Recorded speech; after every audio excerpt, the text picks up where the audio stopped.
વાસ્તુશાસ્ત્ર અનુસાર સવારે જાગીને કેટલીક વસ્તુઓ જોવી અશુભ છે. સવારે જાગીને જે પણ કામ કરવામાં આવે છે કે જે પણ વસ્તુને જોવામાં આવે છે તેનો પ્રભાવ દિવસ પર પડે છે. તેથી જ વડીલો પણ એવી આદતો અપનાવવાનું કહેતા હોય છે કે જેનાથી જીવનમાં સકારાત્મક ઉર્જા વધે. પરંતુ જો સવારથી શરૂઆત જ ખોટી રીતે કરવામાં આવે તો સમસ્યાનું કારણ બની જાય છે.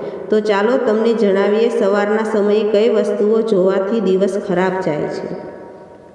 ઘરમાં હિંસક જંગલી જાનવરોના ફોટા રાખેલા હોય તો સવારે આંખ ખુલ્લે કે તરત જ આ વસ્તુઓ જોવી નહીં. તેનાથી મનમાં નકારાત્મક વિચારો વધારે આવે છે. વાસ્તુશાસ્ત્ર અનુસાર આવી તસવીરો ઘરમાં રાખવી ન જોઈએ. સવારે જાગીને સૌથી પહેલાં પોતાના પડછાયો જોવો પણ અશુભ છે. જ્યારે તમે સૂર્ય દર્શન માટે નીકળો અને પશ્ચિમ દિશામાં પોતાનો પડછાયો જોવો છો તો તે રાહુનો સંકેત માનવામાં આવે છે. વાસ્તુશાસ્ત્ર અનુસાર રાત્રે ક્યારેય હેઠા વાસણ રસોડામાં રાખવા નહીં. જો તમે સવારે જાગીને હેઠા વાસણ જુઓ છો તો તે અશુભ ગણાય છે. તેથી રાત્રે જ વાસણ સાફ કરીને રાખવા.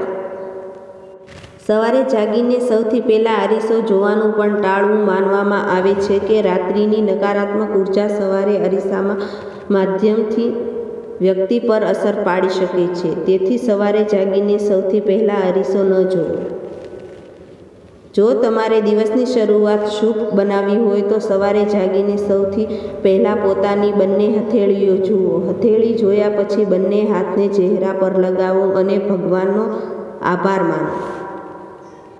ત્યાર પછી ભગવાનને પ્રાર્થના કરો કે દિવસની શરૂઆત સારી રીતે થઈ છે તે રીતે દિવસ પર સારો જાય. અને ત્રીજું કામ, સૂર્યોદયના દર્શન કરો. સૂર્યોદય પહેલાં જાગી જવું અને ઉગતા સૂરજના રોજ દર્શન કરવાથી માનસિક અને આધ્યાત્મિક શક્તિ વધે છે.